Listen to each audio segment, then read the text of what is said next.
Hi friends, welcome to Archana's Kamleshwar.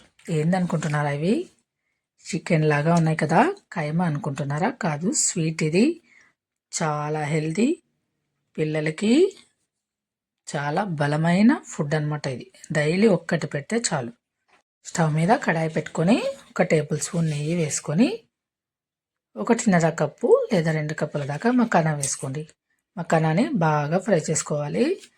బాగా క్రిస్పీగా అయ్యేదాకా మకానాన్ని ఫ్రై చేస్తేనే టేస్ట్ చాలా బాగుంటుంది. లేకపోతే మెత్తగా ఉంటాయి. ఇవి చాలా హెల్దీ అండి. ఇవి తప్పకుండా ట్రై చేయండి మీరు కూడా.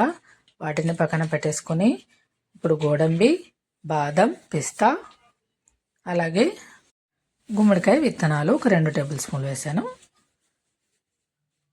ఆఫ్ చేసి చూడండి, వాటిని పక్కన పెట్టేసుకుందాము. ఇప్పుడు ఇందులోకే 1 టేబుల్ స్పూను ఎండు ద్రాక్ష, అలాగే నల్ల ద్రాక్ష ఉంటుంది కదా, ఎండు ద్రాక్ష, అది కూడా వేసుకొని వాటిని పక్కన పెట్టేసుకొని, అలాగే కొంచెం ఖర్జూరము చూపిస్తాను చూడండి. ఇవి బాగా ఫ్రై అయినాయి కదా, వాటిని పక్కన. ఇది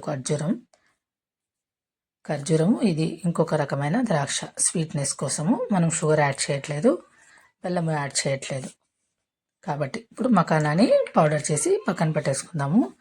అలాగే గోడంబి, బాదం, పిస్తా అన్నీ ఉన్నాయి కదా, వాటిని కూడా పౌడర్ చేసి మకానాలోకి వేసేద్దాం. అలాగే స్వీట్నెస్ కోసము ఖర్జూరము, మనము పింక్ కలర్లో ఉన్న ద్రాక్షను వేసాం కదా, అవి కూడా వేసి మిక్సీ పట్టేసి పక్కన పెట్టేసుకొని, అదో నేను చేతితో కలిపాను కదా, ఆ ఎండు ద్రాక్షను కూడా వేసేసి అంతా మిక్స్ చేసేసి ఇలా లడ్డూలు చేసి పెట్టుకోవడమే. అంతేనండి, సింపుల్ హెల్దీ లడ్డూలు రెడీ అయిపోయినాయి.